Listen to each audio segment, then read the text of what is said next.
बिस्मिल्लाहिर्रहमानिर्रहीम। अस्सलाम वालेकुम।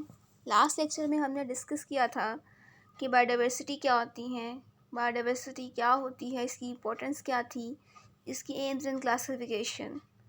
सिंपली आज हम डिस्कस करेंगे हिस्ट्री, क्लासिफिकेशन सिस्टम कब से शुरू हुआ। सबसे पहले जिस साइंटिस्ट का नाम हमारे पास आ जाता है वो हमारे पास आ जाते हैं अरिस्टोटल, जो कि ग्रीक फ़िलासफ़र थे। और सबसे पहले हमारे पास जो क्लासिफिकेशन सिस्टम था वो अरिस्टोटल सर ने ही दिया था। इन्होंने तमाम ऑर्गेनिज़म्स को दो ग्रुप्स में तकसीम किया था, जो कि एक एनिमेलिया थे और दूसरा ग्रुप प्लांटी था। देन आ जाते हैं अबू उस्मान अबू अल जहीज़। इन्होंने 350 मीन्स 350 स्पीशीज़ थी एनिमल की, जिनके करैक्टरिस्टिक्स को डिस्क्राइब किया था। और जो मेजरली थी यानी जिसमें सबसे इम्पोर्टेंट काम इनका जो था वो था आर्ट्स के मुतालिक, कि इन्होंने आर्ट्स यानी चूंटी की ज़िंदगी के मुतालिक बहुत कुछ बताया था। इनका जो साल था यानी ये कौन से साल में आए थे वो था 700s। फिर ये अगले साइंटिस्ट आ जाते हैं हमारे पास Ibn Rushd, that is also known as Averroes. इन्होंने अरिस्टोटल की मशहूर ज़माना किताब De Anima on the soul को अरेबिक में ट्रांसलेट किया था, और इनका जो ईयर था वो आ जाता है हमारे पास 1192। देन आ जाते हैं कार्लस लीनियस। कार्लस लीनियस ने हमारे पास नेचर को 3 किंगडम्स में डिवाइड किया था, मिनरल, वेजिटेबल एंड एनिमल। और इन्होंने 5 रैंक्स इस्तेमाल किए थे, fam, class, order, genus, species and variety. जो लीनियस है इन्होंने हमारे पास जो मेथड दिया था क्लासीफाई करने का ऑर्गेनिजम्स को, उसे अभी तक इस्तेमाल किया जाता है ऑर्गेनिजम्स को साइंटिफिक नाम देने के लिए। अब हम डिस्कस कर लेते हैं ये 5 साइंटिस्ट जिसको MCQs में आया जा सकता है। फर्स्ट साइंटिस्ट आ जाते हैं हमारे पास एंड्रिया कैसल पाइनो। इन्होंने प्लांट्स को 15 ग्रुप्स में तकसीम किया था, जिसे कहते हैं जेनरा।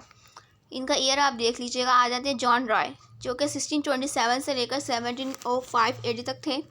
इन्होंने इंपॉर्टेंट वर्क करवाया था प्लांट्स क्लासिफिकेशन पर। देन आ जाते हैं ऑगस्टस डायवेनस। इन्होंने ऑर्डर को, टैक्सन का जो ऑर्डर है उसको इंट्रोड्यूस करवाया था, उसको पब्लिश करवाया था। फिर आ जाते हैं टर्नफोर्ड। इन्होंने 2 टैक्सा इंट्रोड्यूस करवाए थे, वो आ जाते हैं क्लास एंड स्पीशी, जो कि MCQs फॉर्म में आ सकता है। देन आ जाते हैं कार्लस लीनियस, जिन्होंने स्पीशीज़ को ग्रुप किया था उनकी फ़िज़िकल कैरेक्टरिस्टिक्स के मुताबिक। जो बायोलॉजिस्ट हैं वो हमेशा प्रेफर करते हैं कि ऐसे सिस्टम को जो कि आपको मैक्सिमम इंफॉर्मेशन प्रोवाइड करे, वो कौन डिफरेंट ऑर्गेनिजम्स में कौन सी बेसिक डिफरेंसेस हैं, कौन से बेसिक सिमिलरिटीज़ हैं। अर्लियर क्लासिफिकेशन सिस्टम के मुताबिक ऑर्गेनिजम्स को 2 किंगडम्स में क्लासीफाई किया जाता था, लेकिन अब जो सिस्टम हमारे पास जो नाफिज है उससे हम कहते हैं 5 किंगडम क्लासिफिकेशन सिस्टम। अब हम डिस्कस करते हैं 2 किंगडम क्लासिफिकेशन सिस्टम। ये सबसे पुराना ओल्डर सिस्टम है और ये तमाम ऑर्गेनिजम्स को 2 किंगडम में डिवाइड करते हैं। एक आ जाता है आपके पास किंगडम प्लांटी और एक आ जाता है किंगडम एनिमेलिया। अब बताइए, देख लेते हैं कि किंगडम प्लांटी में कौन से एनिमल्स हैं। किंगडम प्लांटी में कहते हैं कि वो उसके मुताबिक वो तमाम ऑर्गेनिजम्स जो अपना फूड खुद प्रिपेयर कर सकते हैं। किससे प्रिपेयर करेंगे? सिंपल इनऑर्गेनिक मटेरियल से, और एनर्जी स्टोर कर सकते हैं। वो ऑटोट्रॉफ्स कहलाते हैं। इसकी डेफिनेशन भी आ सकती है आपको अकेडमी या टेस्ट में कि ऑटोट्रॉफ्स क्या होते हैं। ऑटोट्रॉफ्स वो तमाम ऑर्गेनिजम्स होते हैं जो कि अपना फूड सिंपल ऑर्गेनिक मटेरियल से प्रिपेयर करते हैं और एनर्जी स्टोर करते हैं, वो किंगडम प्लांटी में कहलाते हैं। दूसरी तरफ देख लेते हैं वो कौन से ऑर्गेनिजम्स होते हैं जो किंगडम एनिमेलिया में पाए जाते हैं। वो तमाम ऑर्गेनिजम्स जो कि हेटेरोट्रॉफ होते हैं। अब ये सवाल पैदा होता है कि हेटेरोट्रॉफ क्या है। हेटेरोट्रॉफ वो तमाम ऑर्गेनिजम्स हैं जो कि अपना फूड खुद प्रिपेयर नहीं कर सकते हैं और अपने फूड के लिए ऑटोट्रॉफ्स यानी कि प्लांटी पर डिपेंड करते हैं। इस सिस्टम के मुताबिक जो बैक्टीरिया था, फंजाई था और एल्गी था, किंगडम प्लांटी में इंक्लूड था। अब आ जाते हैं कि इसके ड्रॉबैक्स क्या थे। यानी इसके पास कुछ होता है ना, कोई भी चीज़ सिस्टम परफेक्ट नहीं होती है, उसके कुछ ना कुछ ड्रॉबैक्स ज़रूर होते हैं। तो अब देख लेते हैं सिस्टम के 2 ड्रॉबैक्स थे। सबसे फर्स्ट ड्रॉबैक्स था कुछ टैक्सोनमिस्ट। वो टैक्सोनमिस्ट होते हैं, वो बायोलॉजिस्ट होते हैं जो कि स्टडी करते हैं क्लास टैक्सोनमी को, क्लासिफिकेशन को। उन्होंने कहा था कि बहुत से यूनिसेलुलर ऑर्गेनिज्म है, जैसे कि है यूग्लिना। इसके पास प्लांट लाइक कैरेक्टरिस्टिक्स भी हैं और एनिमल लाइक भी।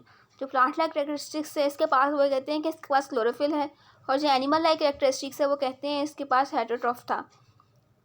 हेटेरोट्रॉफिक मोड ऑफ न्यूट्रिशन है इसका, और ये सेल वॉल इसके पास नहीं होती है। इसके अलावा इसके लिए एक स्पेशल किंगडम होना चाहिए यूग्लिना के लिए।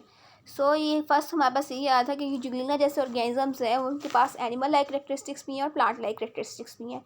तो इनके लिए एक स्पेशल किंगडम होना चाहिए। और इसके अलावा ये जो यूकैरियोट्स और प्रोकैरियोट्स का डिफरेंस भी इग्नोर कर रहा था। अब आ जाते हैं 3 किंगडम क्लासिफिकेशन सिस्टम।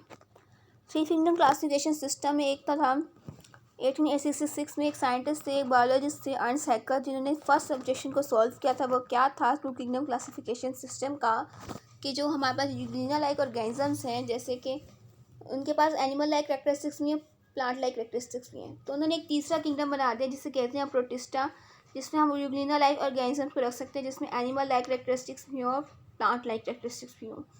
उन्होंने बैक्टीरिया को भी प्रोटिस्टा में डाल दिया। इस सिस्टम के अंदर जो फंजाई थे अभी तक किंगडम प्लांटी में ही पाए जाते थे।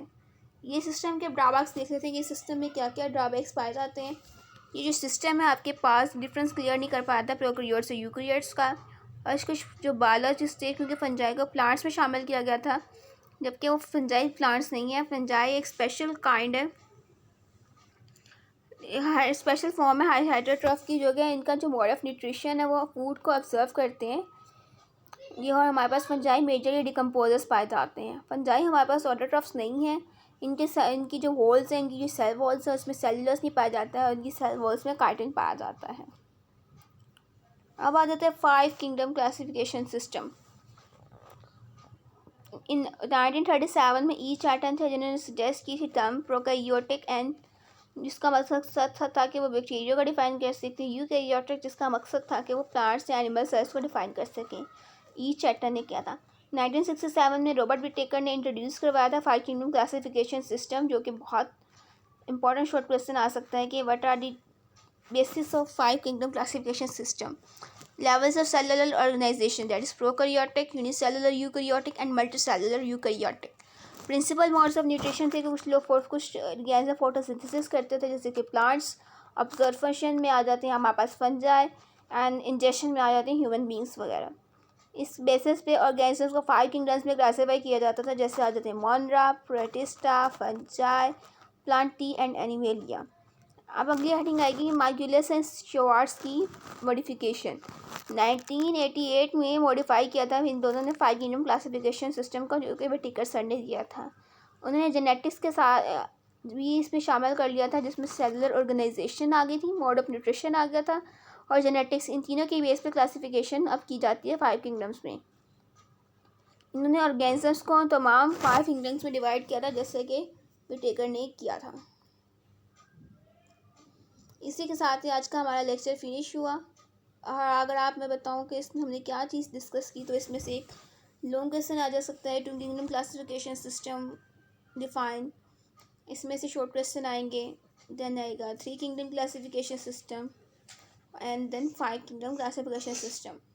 कल हम एक एकेडमिक पॉइंट ऑफ व्यू के लिहाज से लेक्चर में डिस्कस करेंगे 5 किंगडम्स, जिसमें kingdom Monera, Protista, Plantae, Animalia, Fungi वगैरह को डिटेल में स्टडी किया गया है। स्टूडेंट्स, इसी के साथ ही आज का लेक्चर फिनिश हुआ। अगर आपको मेरे लेक्चर से थोड़ा सा भी फ़ायदा हासिल हो रहा है तो इसे दूसरे स्टूडेंट्स के साथ भी ज़रूर शेयर कीजिए, क्योंकि इल्म है, इल्म हमेशा शेयर करने से बढ़कर। कोशिश कीजिए कि आपको कोई चीज़ अगर अच्छे तरीके से आती है तो उसे दूसरे बच्चों के साथ, अपने क्लास फेलोज़ के साथ, अपने कज़न्स के साथ ज़रूर शेयर कीजिए, ताकि उनकी भी कॉन्सेप्ट्स है वो क्लियर हो सके। अगर आपको मुझसे कोई भी क्वेश्चन पूछना हो तो आप फ्रीली मुझसे कमेंट सेक्शन में कमेंट करके पूछ सकते हैं। मुझे सुनने के लिए आप सबका थैंक यू वेरी मच।